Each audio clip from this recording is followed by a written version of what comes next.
آپ نے کبھی بھی کسی سے مروب نہیں ہونے کی کوشش کرنی، ٹھیک ہے؟ آپ اگر محنت کریں گے، آپ کو پتہ ہونا چاہیے کہ اگر آپ محنت کریں گے تو انشاءاللہ آپ بھی کل اسی جگہ پر کھڑے ہوں گے جہاں پہ آج کوئی دوسرا کھڑا ہے۔ اور اپنے آپ کو کبھی بھی انڈر ایسٹیمیٹ نہیں کرنا۔ آپ سوچ بھی نہیں سکتے کہ اللہ پاک نے آپ کو کن خصوصیات کے ساتھ نوازا ہے۔ بس ضرورت اپنے آپ کو ایکسپلور کرنے کی ہے، اپنے پوٹینشیل کو پہچاننے کی ہے۔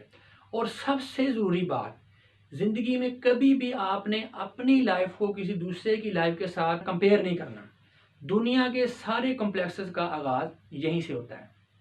دیکھو قرآن میں نا یہ آربٹس کا بڑا ذکر ہے، مداروں کا، کہ ستارے جو ہیں وہ مداروں میں تیر ہیں۔ بڑی جگہ پہ یہ آربٹس کا بار بار ذکر آ رہا ہے۔ تو میرے خیال میں ہر انسان کا بھی ایک دائرہ ہوتا ہے، ایک آربٹ ہوتا ہے جس کے اندر وہ گردش کر رہا ہوتا ہے۔ تو آپ نے اپنے دائرے میں رہتے ہوئے اپنے سفر کا تجزیہ کرنا ہے کہ آپ پہلے کہاں پہ تھے اور اب آپ کہاں پہ ہیں۔